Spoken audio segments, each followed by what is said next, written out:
이별 연습. 이진준 단편소설.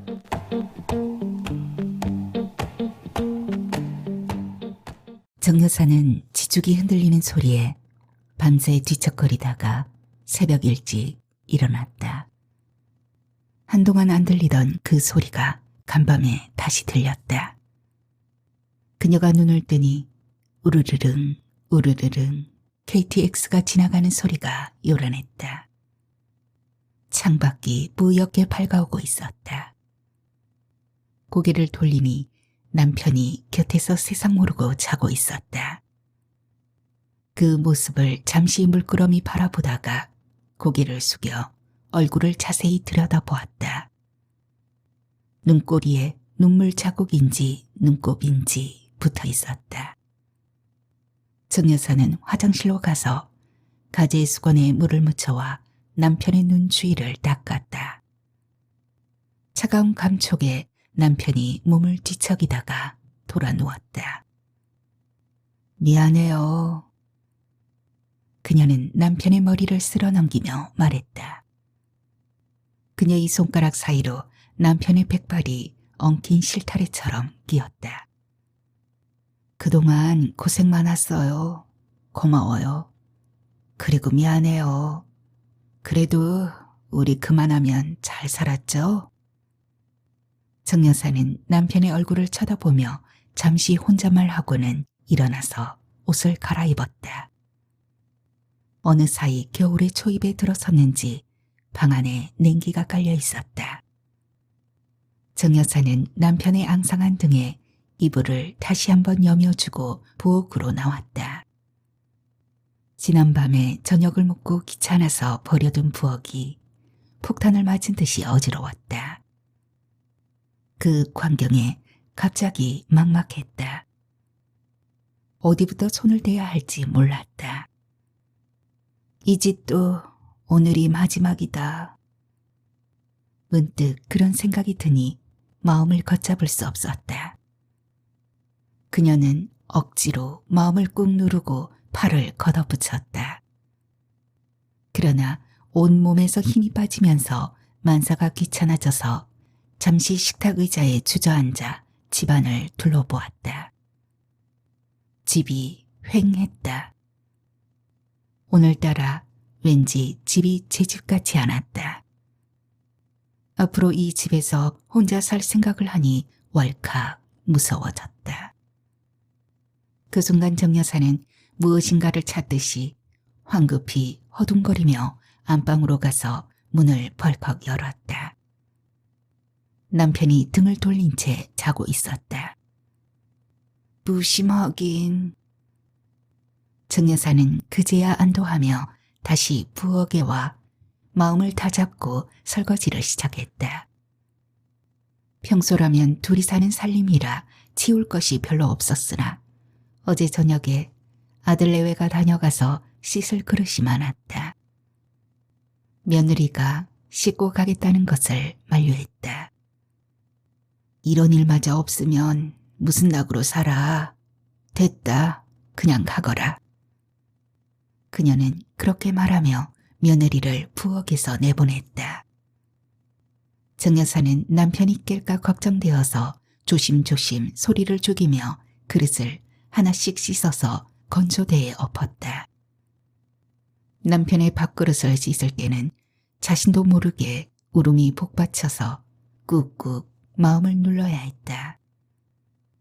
이제 이 그릇도 쓸모가 없겠거니 생각하니 더더욱 애잔한 기분이 들었다. 그녀는 그런 기분을 떨치려 일부러 물을 크게 틀고 그릇을 덜거덕거리다가 놀란 듯이 다시 소리를 낮췄다. 설거지가 끝나자 그녀는 싱크대를 뽀득뽀득 소리가 나게 문질러 닦았다.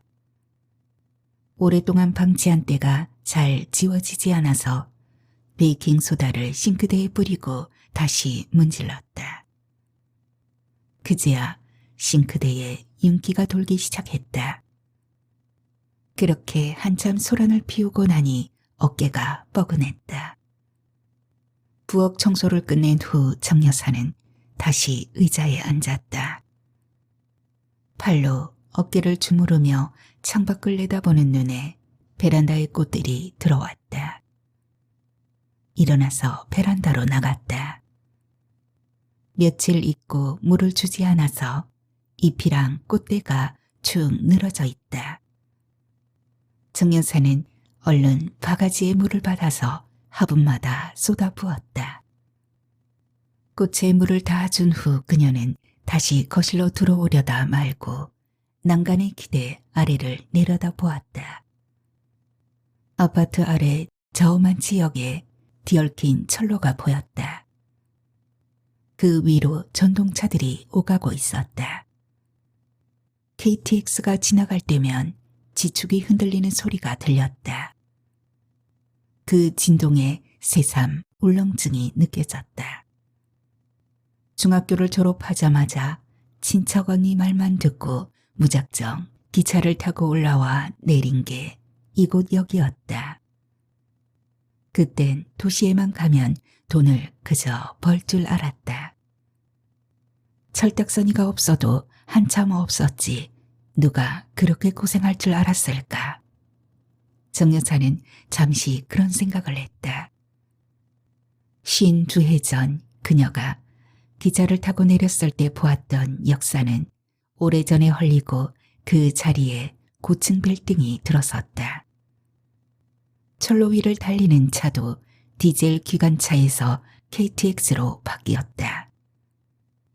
그녀는 그 베란다에서 철로 위의 변화를 환하게 지켜보았다. 그녀는 철로를 바라보다 말고 고개를 돌려 거실을 들여다보았다. 반세기도 넘은 낡은 아파트인데다가 철로 주변이어서 찾는 사람도 없었다. 그 아파트에 처음 들어왔을 때 그녀는 세상을 다 얻은 듯했다. 시도 때도 없이 들리는 기차 소리마저 듣기 좋았다. 그때는 주변의 단층 건물들을 내려다보며 오만하게 서 있던 아파트가 세월이 가면서 낡고 볼품이 없어졌다. 그녀는 그런 아파트를 끌어안은 채 매일 쓸고 닦으며 아파트가 그녀와 같이 늙어가는 게 때로는 안쓰럽고 때로는 믿음직스러웠다. 그런데 아파트도 이제 힘에 부치는지 사람들을 자꾸 밀어냈다. 정 여사는 쓸데없는 생각을 하다 말고 조금 더 있으면 아들과 딸이 올 것이라는 생각에 얼른 부엌으로 가서 어제 장을 보아서 냉장고에 넣어둔 것들을 다 꺼냈다. 남편은 해물탕을 좋아했다. 특히 정 여사가 끓인 해물탕에 남편은 반색했다. 그래서 어제 일부러 딸까지 불러 멀리 있는 수산시장에 가서 싱싱한 재료만 골라서 샀다. 바쁜 사람 불러서 뭘 이렇게까지 해? 딸이 운전하면서 핀잔을 주던 생각이 떠오르자 괘씸했다. 제 자식이 먹고 싶다면 그렇게 말할까? 정 여사는 혼잣말을 내뱉었다. 요즘 와서 이상하게도 딸이나 아들 내외가 하는 말이 하나하나 고깝게 들리거나 서운했다. 그러지 않으려 해도 잘 되지 않았다. 그렇다고 애들 말이 딱히 틀린 데가 없었다. 그 말이 다 자신을 위해서 하는 말이라는 것도 알았다. 그런데도 서운한 마음은 어쩔 수 없었다. 아들과 딸은 아침을 먹고 올 게 뻔했다. 그러니 굳이 해물탕을 많이 끓일 필요가 없었다. 그러나 정 여사는 큰 솥에 온갖 재료를 잔뜩 넣었다. 안 그래도 손이 큰 그녀가 혹시라도 남편이 부족하다 할까 염려되어 자꾸만 재료를 더 집어넣다 보니 몇 사람이 먹어도 부족하지 않을 양이 되었다. 가스레인지 불을 켠 지 제법 지나자 온 집안에 해물탕 냄새가 퍼졌다. 그 냄새를 맡았는지 안방에서 남편이 일어나는 소리가 들렸다. 정 여사는 얼른 해물탕에 불을 낮추고 안방으로 갔다. 남편이 멀겋게 뜬 눈으로 천장을 바라보며 누워있다가 정 여사가 들어오는 소리에 고개를 돌렸다. 일으켜 세워달라는 것 같았다. 정 여사는 남편의 등에 팔을 밀어놓고 힘을 주었다. 남편의 몸이 꿈쩍도 하지 않았다. 정 여사는 온 힘을 다해 남편의 등을 받치고 일으키다가 그만 힘이 빠져서 주저앉았다. 그것도 하나 제대로 못해? 남편이 짜증을 냈다. 그렇게 힘이 솟거든 혼자 일어서든가. 정 여사는 지지 않고 남편에게 쏘아붙였다. 그녀의 말에 남편이 아무 말도 하지 않았다. 그녀의 팔이 욱신거렸다. 정 여사는 자리를 옮겨 남편의 머리맡에 가서 두 팔을 어깨 밑으로 깊숙이 밀어넣고 다시 힘을 주고는 앞으로 당겼다. 남편의 몸을 좌우로 불안정하게 흔들며 조금씩 몸을 세우더니 간신히 일어났다. 그제야 정 여사는 얼른 남편의 등에 이불 더미를 가져다 괴었다. 남편이 참았던 숨을 터뜨렸다. 본인 나름대로 일어나느라 힘이 들었던 모양이었다. 무슨 냄새야? 당신 좋아하는 해물탕 끓였어요. 영감, 고래장 치르느라 애쓴다. 무슨 말을 그렇게 해요? 내가 틀린 말 했나? 노인의 목소리에 아기가 묻어났다. 그 말에 정 여사는 부하가 치밀었다. 노인이 그녀의 아픈 곳을 찔렀다. 산 사람을 집 밖에 내다버리는 게 다 고려장이지 별것 있을까 하는 생각에 할 말이 없었다. 그렇게만 생각하지 말아요. 애들이 나름 고르고 고른 요양원이라잖아요. 산속에 있어서 공기도 좋고 나도 가봤어요. 그만한 데가 없어요. 자주 찾아갈게요. 안 와도 돼. 남편이 딱 잘라 말했다. 버렸으면 됐지. 오긴 뭘 와. 남편의 목소리에 날이 서 있었다. 그러면 나더러 어떡하라는 거예요? 그냥 같이 죽을까요? 나도 이제 힘에 부쳐 당신을 어떻게 할 수 없어요. 팔이 아파 움직일 수도 없다고요. 종일 당신 보살피고 나면 온몸이 부서질 것 같아요. 이러다가 당신이 아니라 내가 먼저 쓰러지겠어요. 나도 할 만큼은 했어요. 내가 누워있으면 당신이 그렇게 했을 것 같아요? 아, 나 여기 있다 하고 내팽개치고 달아났겠지. 내가 뭐 틀린 말 했어요? 그 말에 노인은 아무 말도 하지 않았다. 아내의 말에 틀린 게 없었다. 그러면 어림없었다. 그러나 그는 정 여사의 말을 완강하게 밀어내고 있었다. 정 여사의 눈에 그것이 환하게 보였다. 노인은 몇 년 전 사고로 하반신이 마비되었다. 그날 노인은 화장실에서 나오다가 넘어져 의식을 잃었다. 그날따라 아내가 집을 비웠다가 늦게 돌아왔을 때는 이미 돌이키기 어려운 상태였다. 그때 이래 노인을 화장실에 데려가려면 거의 질질 끌다시피 해야 했다. 시에서 하루에 몇 시간 요양보호사를 보내주어서 도움이 되었지만 남은 시간은 정 여사가 혼자 수발을 들어야 했다. 더욱이 남편은 사고 이후 성격이 변했는지 여간 까탈스럽지 않아서 그 비위를 다 맞추려면 진이 빠졌다. 남편의 병치레를 몇 년 하면서 정 여사의 몸이 성한 데가 없었다. 거기에다 우울증까지 겹쳐서 병원에서 약을 처방받아 먹었다. 남편이 아픈 이후 잠시도 집을 비울 수 없었다. 집이 감옥이었다. 어떻게든 남편을 요양원에 보내지 않으려고 정 여사 나름 여태까지 버티고 버텨왔다. 그러나 몇 달 전부터 팔 관절에 이상이 생겨서 제대로 움직일 수 없었다.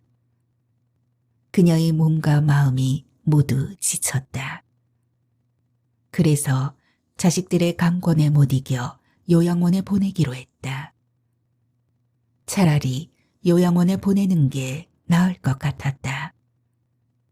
그곳에 있으면 전문 요양사들이 보살펴주고 때에 맞춰 끼니를 챙겨주고 아프면 치료해 줄 테니 말이다. 자식들이 처음 그 말을 꺼냈을 때 남편은 며칠간 말을 하지 않았다. 당신이 싫으면 안 가도 돼요.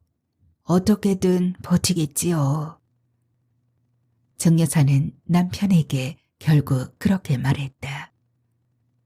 그러던 노인이 하루는 느닷없이 가겠다고 했다. 그 말에 자식들이 알아보고 다녀서 찾아낸 곳이 그곳이었다. 며칠 전에 정 여사는 아들 내외와 함께 직접 그곳을 찾아가서 시설을 둘러보았다. 그만하면 나쁘지는 않은 것 같았다. 집에 있는 것보다 훨씬 낫겠어요. 시설도 괜찮고 음식도 잘 나오고 사람들도 다 친절해 보여요. 당신 고향도 가깝고 당신 늘 고향에 돌아가고 싶다고 했잖아요. 그나마 자식들 잘 키운 덕분에 그만한 데 가는 줄 알아요. 그녀는 다녀와서 남편에게 말했다. 그 말에 남편은 아무 반응을 보이지 않았다. 그러나 그날부터 남편의 신경질이 많이 늘었다. 걸핏하면 산 사람을 내다 버리려고 한다면서 사람을 괴롭혔다. 그때마다 그 말이 정 여사의 가슴에 대모처럼 박혔다. 당신이 가겠다고 했잖아요. 내가 떠밀었어요? 정 여사는 참다 못해 모진 소리를 했다. 물론 남편이 어깃장을 놓는 소리임을 모르지는 않았으나 그런 말을 들을 때마다 서운하고 죄의식이 몰려들었다. 다들 남편이 병들고 힘이 없으니 내다 버린다고 손가락질 할까봐 무서웠다. 얼마 전에 막내 시동생이 전화해서 형수님, 그러시면 안 됩니다. 하고 말할 때는 가슴이 콱 막혔다. 한마디 쏘아주고 싶었지만 꾹 참았다.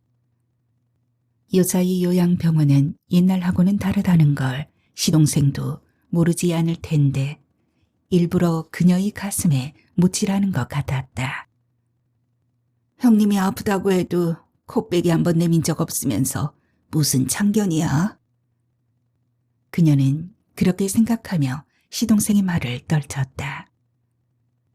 그녀는 화장실에 가서 수건을 씻어서 안방에 들어갔다. 남편이 벽에 기댄 채 눈을 감고 있었다. 그녀는 남편에게 다가가서 얼굴을 닦았다. 남편이 꼼짝하지 않았다. 그런 남편을 보면서 그녀는 눈물이 복받쳐서 울음을 터뜨렸다. 그제야 남편이 눈을 떠서 쳐다보았다. 정 여사는 남편의 품에 얼굴을 묻고 울었다. 당신 떠나면 난 어떡해요? 이 집에서 혼자 어떻게 살아요? 그녀가 꺼이꺼이 소리내며 울며 말했다. 그 말에 남편의 손이 그녀의 등을 가볍게 쓰다듬었다. 그동안 애 많이 썼어. 미안할 거 하나도 없어. 그 말을 하는 노인의 목소리는 건조했다. 당신도 알죠? 처음 이 집에 이사 올 때 얼마나 좋았는지 몰라요. 쓸고 닦느라 밤새 한잠도 못 잤잖아요. 그게 벌써 40해가 넘었어요. 우리 애들도 다 여기서 자랐고요. 그러니 어느 집이 이 집보다 더 좋으려고요. 이게 다 당신이 일궈놓은 거예요. 그녀는 남편에게 말했다.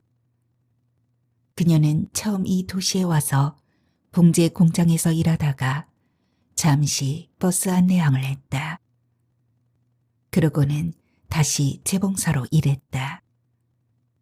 그때 남편을 만나 식은 올리지 않고 혼인신고만 하고 살면서 시장에서 옷장사를 시작했는데 그게 평생 일이 되었다. 당신을 처음 만났을 때 얼마나 좋았는지 몰라요. 이사할 때마다 당신이 어디서 리어카를 빌려와서 짐을 다 옮겨주고 그땐 시골에서 쌀이다 뭐다 다 기차로 보내주었잖아요. 그러면 역수화물 취급소에서 지게꾼이나 리어카꾼에게 실려 들고 왔고요. 양가에서 원질나게 보내줬지요. 정 여사는 말을 하다 말고 들고 있던 수건으로 제 얼굴을 닦고는 다시 남편의 손을 닦고 이불을 걷어내서 발을 발가락 하나하나까지 닦았다. 그리고 한참 씨름해서야 간신히 남편을 휠체어에 옮겨 앉혔다. 평소에는 짜증을 내던 남편이 오늘따라 고분고분 따랐다. 그녀는 남편의 휠체어를 밀고 부엌으로 가서 식탁 앞에 고정시켰다. 식탁에는 밥과 찬이 모두 차려져 있었다. 남편이 자리에 앉자 그녀는 가스레인지로 가서 큰 그릇에 해물탕을 가득 담아왔다. 그것을 남편은 아무 말 없이 지켜보았다.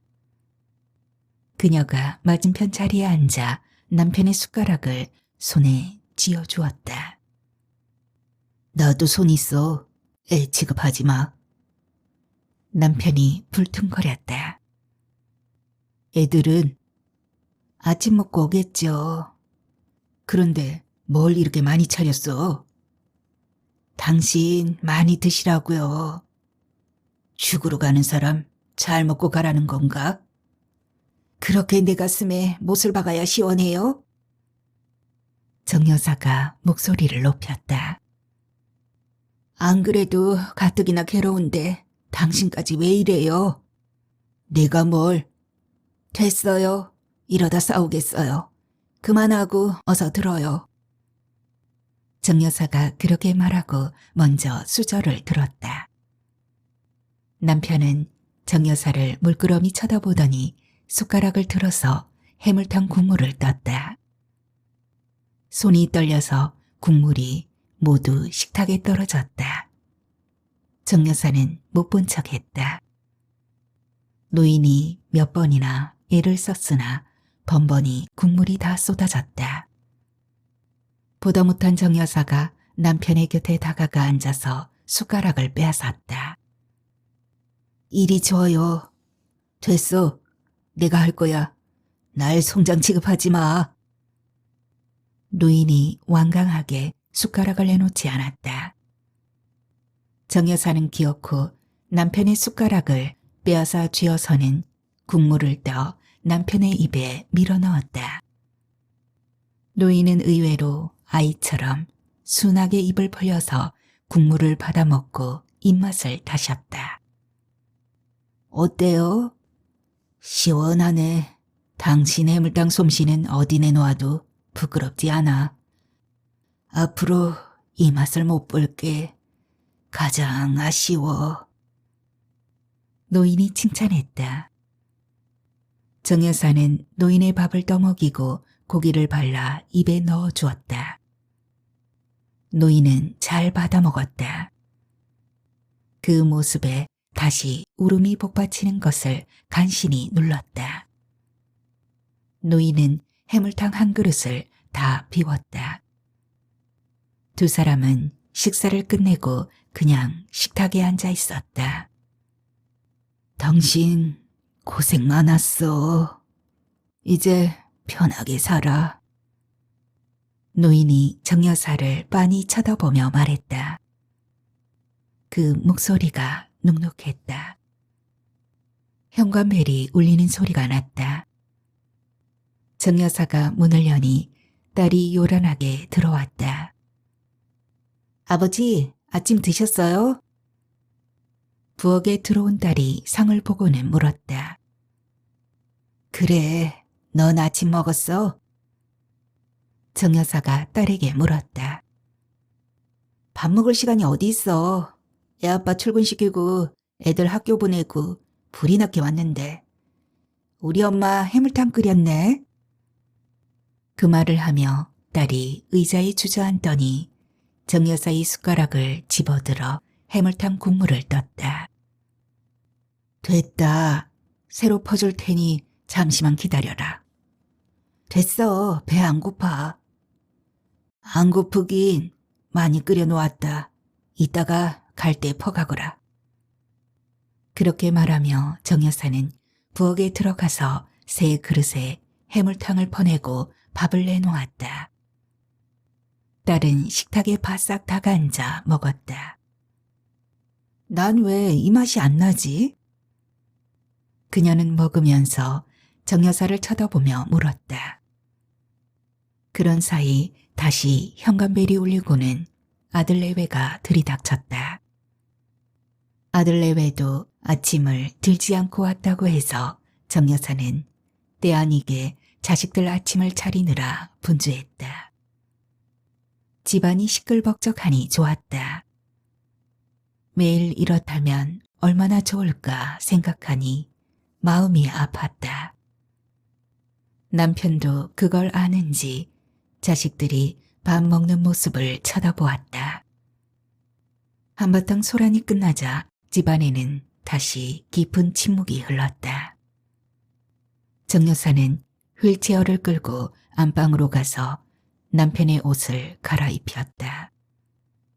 남편은 모든 것을 받아들이기로 했는지 고분고분하게 정 여사가 하는 대로 따랐다. 밖에서 KTX가 지나가는 소리가 들렸다. 그 소리에 그녀는 잠시 멈추었다. 남편도 그 소리를 듣고 있는 것 같았다. 당신이나 나나 젊을 땐 진정이다 시댁이다 영문지방이 닳도록 들락거렸는데 이젠 더 이상 찾아갈 데가 없네요. 찻소리가 지나가자 정 여사가 말했다.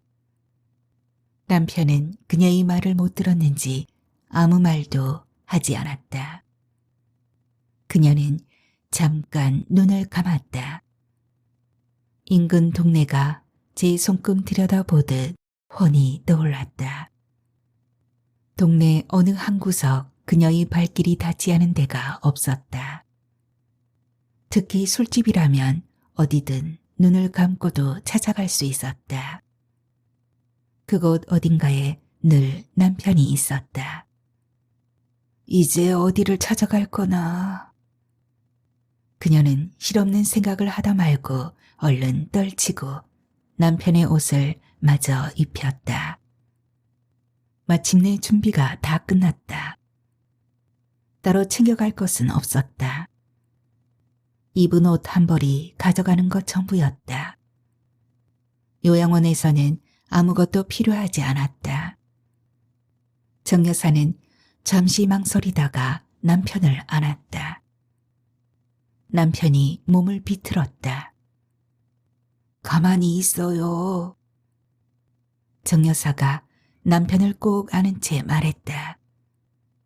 남편의 약한 심장 소리가 그녀의 가슴에 느껴졌다. 그녀의 어깨가 가볍게 들썩이더니 다시 오열이 쏟아졌다. 이번에는 남편의 손이 정 여사의 등에 닿지 않았다. 이런 주책. 정 여사는 그렇게 말하며 몸을 세웠다.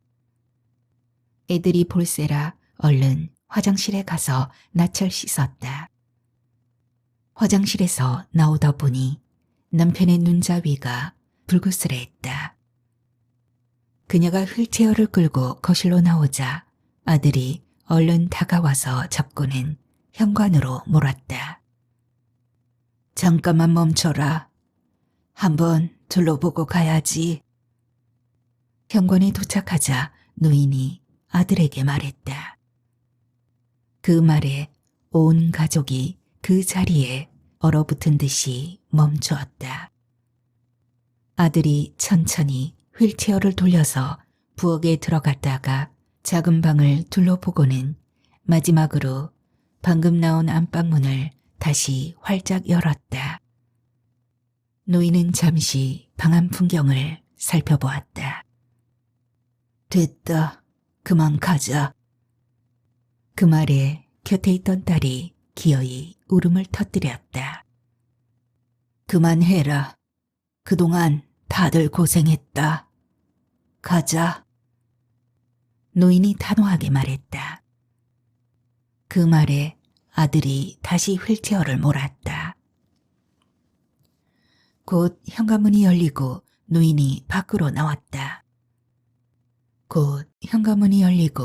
노인이 밖으로 나왔다. 북향의 작은 아파트에 햇볕이 쏟아지고 있었다. 노인은 잠시 눈을 감았다가 떴다. 날씨가 선선하고 바람이 차가웠다. 단지 안에 벚나무 잎은 가을물이 들고 있었다.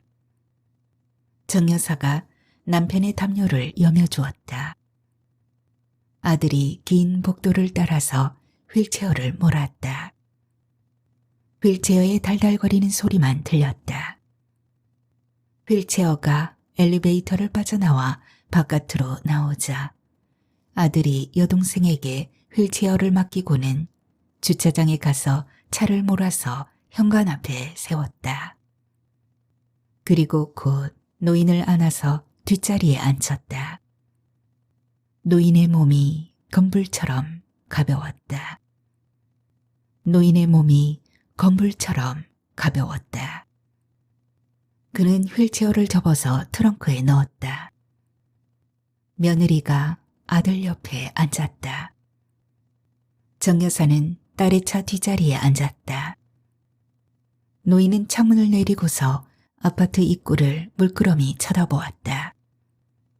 빨간 옷을 입은 여자아이가 엄마의 손을 잡고 깡총거리며 현관으로 들어서고 있었다. 노인의 눈은 그들 모녀를 따라갔다. 소녀가 현관 안으로 들어서다 말고 뒤돌아 보았다. 그 사이 자동차 시동이 걸리고 차가 천천히 움직이더니 아파트 현관이 노인의 시야에서 사라졌다. 차는 아파트를 빠져나오자 속도를 높였다. 노인은 눈을 감았다. 자신의 한 생애가 차에 실려 떠나는 것 같았다. 이제 그동안 정들었던 모든 것을 버리고 낯선 곳에서 낯선 사람들 사이에서 생을 마무리해야 한다고 생각하니 가슴이 콱 막혔다. 무서웠다. 아내가 야속하고 자식들이 괘씸했다. 그러나 그에게는 아무 힘이 없었다. 그가 선택할 수 있는 것은 없었다. 요양원 주차장에서 정 여사는 남편을 보냈다. 노인이 아무도 따라오지 말라고 해서 아들이 혼자 휠체어를 밀고 들어갔다. 정 여사는 주차장에 서서 멀어져 가는 남편의 휠체어를 바라보았다. 우리 아빠 어떡해. 기어이 딸이 울음을 터뜨렸다. 며느리가 등 뒤에서 훌쩍이는 소리가 들렸다. 잠시 후 남편이 탄 휠체어가 문 안으로 사라지자 정 여사는 그 자리에 주저앉았다. 며느리가 놀라서 얼른 다가와 정 여사를 부축했다. 정 여사는 힘을 내서 일어섰다. 차 안으로 들어가세요. 며느리가 부축하며 말했다. 정 여사는 며느리의 부축을 받아 아들의 차 뒷자리에 앉았다. 아직도 남편의 온기가 남아 있었다. 정 여사는 의자에 깊숙이 몸을 묻고 채 식지 않은 남편의 체온을 느꼈다. 남편의 체온이 조금씩 사라지더니 냉기가 밀려왔다. 정 여사는 의자 등받이에서 몸을 뗐다. 아들이 빈 휠체어를 끌며 오고 있었다. 아들은 휠체어를 접어서 뒤 트렁크에 실었다. 곧 차가 출발했다. 어머님, 가다가 저녁 드시고 가실래요? 며느리가 뒤돌아보며 물었다. 됐다. 집에 해물탕 많이 끓여 놓았다. 이제 먹을 사람도 없다. 먹고 가거라. 남은 건 가져가고. 그 말에 며느리는 더 이상 말을 하지 않았다. 집에 들어오자 모두 식탁에 앉았다. 아무도 말을 꺼내지 않았다. 딸은 훌쩍이다가 화장실로 갔다. 정 여사는 부엌으로 가서 저녁 준비를 했다. 그걸 본 며느리가 다가갔다. 됐다. 다들 하루 고생 많았다. 밥 차려줄 테니 먹고 가거라. 그녀는 그렇게 말하며 며느리를 뿌리쳤다. 그 말에 며느리가 어쩔 줄 몰라 그녀 곁에 어정쩡하게 서 있었다. 가서 편히 쉬어라. 아직은 움직일 수 있으니 내 집에서는 내가 차리마. 그녀가 다시 말하자 며느리는 냉장고를 뒤져서 반찬을 꺼내 상을 차렸다. 곧 해물탕 냄새가 집을 가득 채웠다. 해물탕을 앞에 두고 온 가족이 둘러앉았다. 의자 하나가 비어 있었다. 그것을 본 정 여사가 일어나더니 의자를 빼내서 부엌 한쪽 구석으로 치웠다. 편하게 앉아서 먹자. 그 말에 모두 자리를 조금씩 옮겼다. 곧 노인의 의자가 있던 자리가 사라졌다. 저녁 식사가 끝난 후 정 여사는 남은 해물탕을 플라스틱 통에 나눠 담았다. 이건 박서방 거다. 그리고 이건 니들이 가져가라. 정 여사는 해물탕 통을 하나씩 자식들에게 맡겼다. 어머님, 며칠간 저희 집에 가 계세요. 며느리가 말했다. 말이라도 고맙다. 그렇지만 내 집은 여기다. 내 집을 두고 어딜 가. 오늘 저녁에라도 네 시아버지가 돌아올지도 모르는데 내가 있어야지. 정 여사가 말했다. 그 말에 딸이 다시 울음을 터뜨렸다. 이제 그만들 가거라. 애들 저녁 해먹일 시간 지났다. 우리가 편하게 밥 먹는 사이 애들 굶었겠다. 엄만, 애들 굶는 게 대수야? 아무리 바빠도 애들 밥 굶기지 마라. 늙으면 그게 가장 마음에 걸린다. 정 여사가 딸을 나무라고는 자식들을 내몰듯이 보냈다. 엄마, 자주 올게. 그래라. 정 여사는 엘리베이터 앞에서 그렇게 말했다. 곧 엘리베이터 문이 닫혔다. 정 여사는 현관 앞으로 돌아와서 복도에 기대 아래를 내려다보았다. 어지러웠다. 아들 내외와 딸이 밖으로 나오는 게 보였다. 그녀는 그들을 향해 손을 흔들었다. 아무도 위를 쳐다보지 않았다.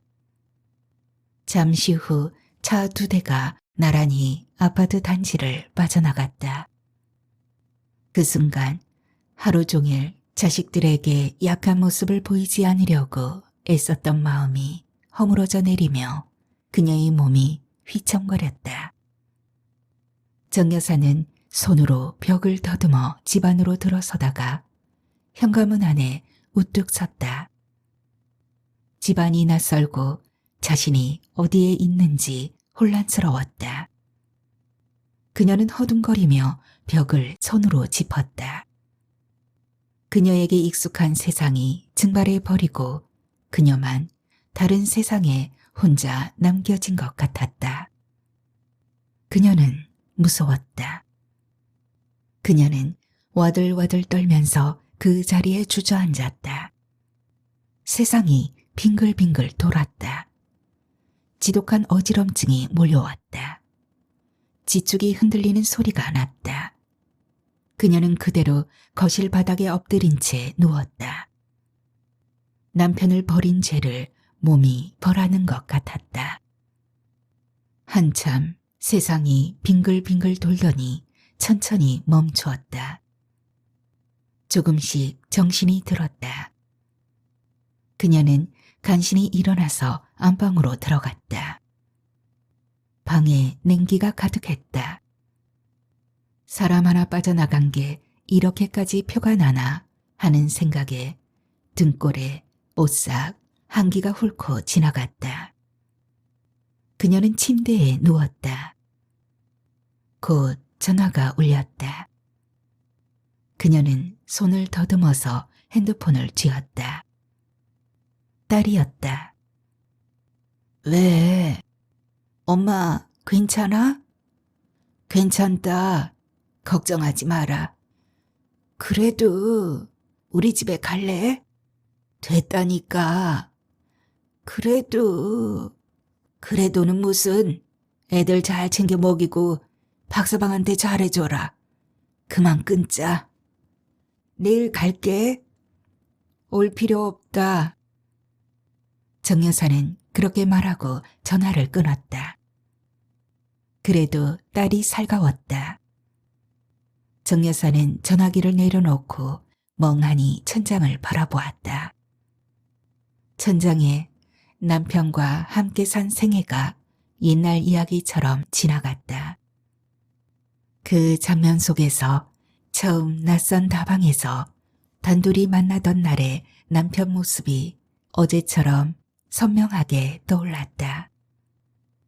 남편은 그녀가 재봉 일하는 회사의 거래처 직원이었다.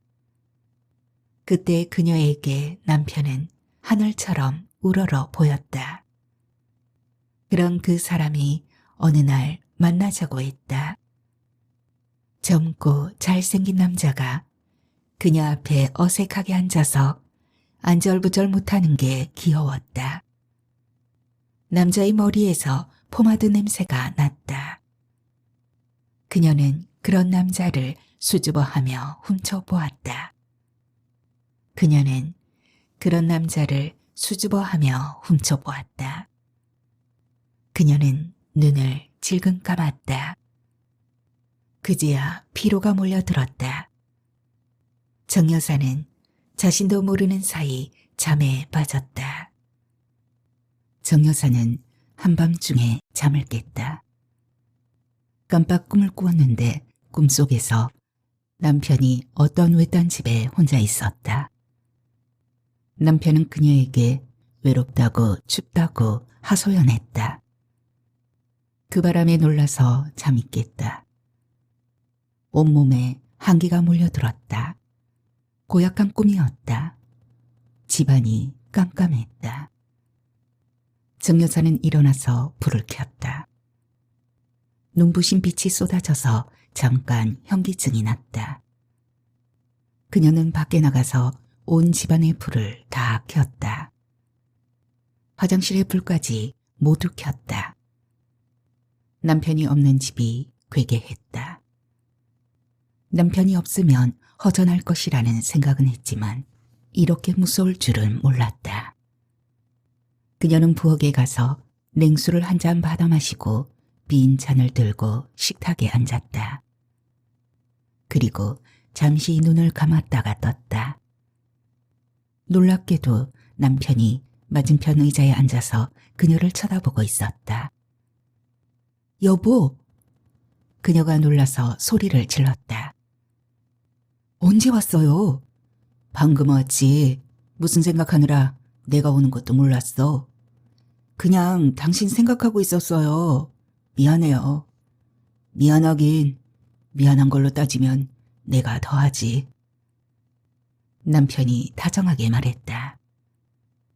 그녀는 다시 눈을 감았다가 떴다. 남편의 자리가 텅 비어 있었다. 그녀는 잠시 집안을 두리번거렸다. 온 집에 불이 가득했다. 뭔가에 홀린 듯 했다. 그녀는 일어나서 냉장고를 뒤졌다. 냉장고 문 한쪽 구석에 뜯지 않은 채 넣어둔 포도주가 있었다. 얼마 전 장인의 생일이라고 사위가 들고 온 것인데 먹을 사람이 없어서 그냥 넣어두었다. 그녀는 그것을 꺼내고 냉동실을 뒤져서 안주가 될 만한 것들을 접시에 담아 식탁에 늘어놓았다. 식탁이 풍성해졌다. 그녀는 잔을 하나 꺼내서 자신의 앞에 놓고 포도주 병따개를 찾아와서 간신히 병을 땄다. 처음 해보는 일이어서 어색했다. 예전에는 그런 일은 남편이 해서 그녀가 신경을 쓰지 않았다. 갑자기 막막했다. 그녀는 자신이 아무것도 할 줄 모르는 어린애가 된 듯한 느낌이 들었다. 이제 모든 것을 혼자 해야 한다고 생각하니 눈앞이 캄캄했다. 그녀는 병을 들어서 잔을 채웠다. 그리고 잔을 하나 더 가져와서 맞은편에 놓았다. 그 잔에 술을 채우지는 않았다. 살아있는 사람의 빈 잔을 채우는 게 깨름직했다. 잔을 채우면 왠지 남편의 제사를 지내는 기분이 들 것 같았다. 그녀는 잠시 상을 둘러보았다. 뭔가 빠진 것 같았다. 그녀는 서랍을 뒤져서 초를 꺼냈다. 태우다만 초가 여러 개 나왔다. 그녀는 그것들을 접시에 담아서 불을 붙이고 식탁에 불을 껐다. 그녀는 잠시 식탁을 둘러보고는 혼자 잔을 들었다. 우리의 48해 결혼 생활이 오늘 마침내 끝났네요. 그동안 당신 고생 많았어요. 그녀는 맞은편을 바라보며 말했다. 나 혼자 마셔서 미안해요. 평생 당신 술 때문에 지긋지긋했는데 이제 나 혼자 마시네요. 그 좋아하던 술을 못 마셔서 어떻게 해요? 정 여사는 그렇게 말하고는 잔을 들어 마셨다. 포도주의 쌉쌀한 맛이 입안에 감돌다가 목구멍을 타고 넘어갔다. 목이 화끈거렸다. 그와 동시에 굵은 울음 한 줄기가 그녀의 목을 타고 넘어갔다. 그녀는 그 울음을 모질게 삼켰다. 이제 강해지려고요. 혼자 살아야 하잖아요. 그동안 당신에게 너무 의지했던 것 같아요. 당신에게 너무 길들여졌어요.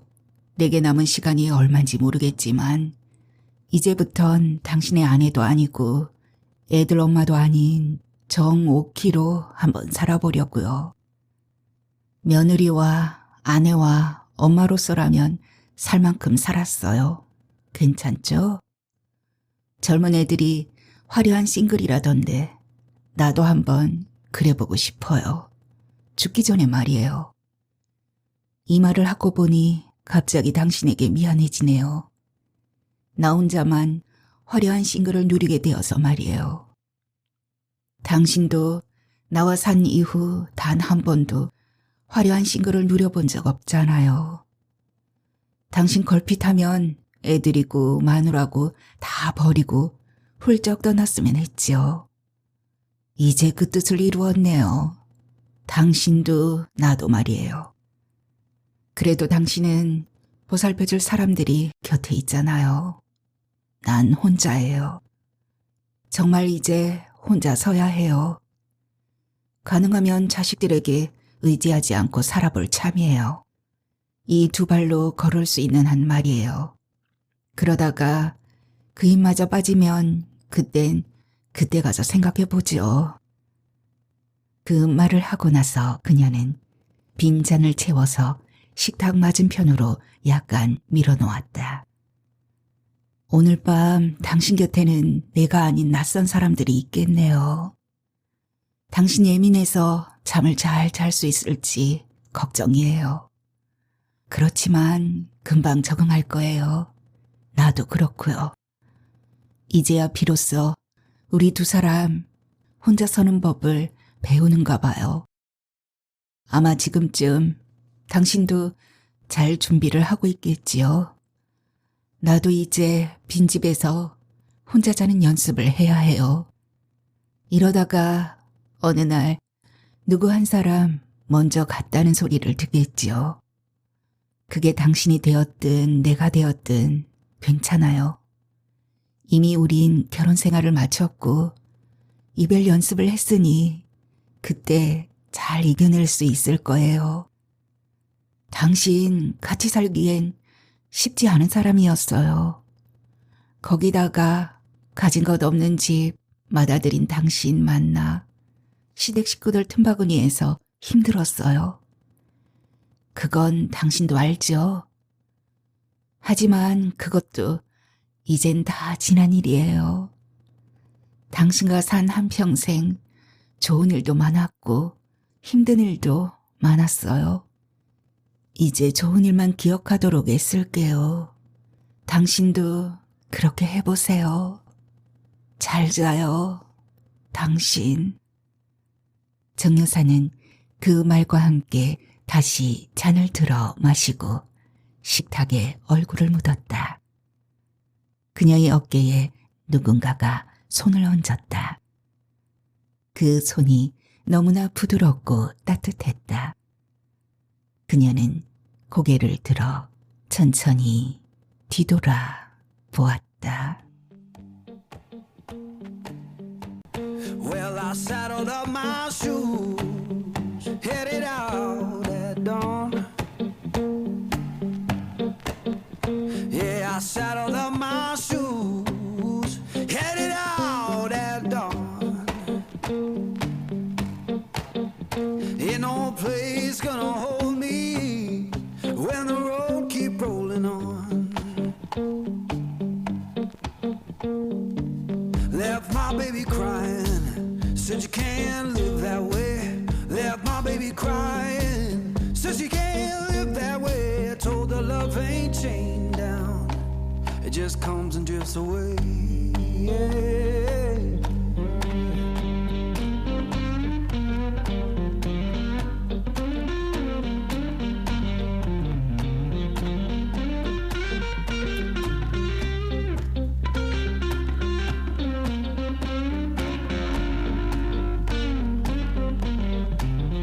Saw the sun in the distance, looked like a burning coin.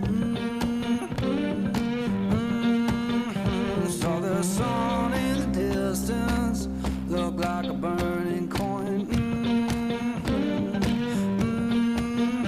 Lord, I don't need no preacher, just that dust roll to join.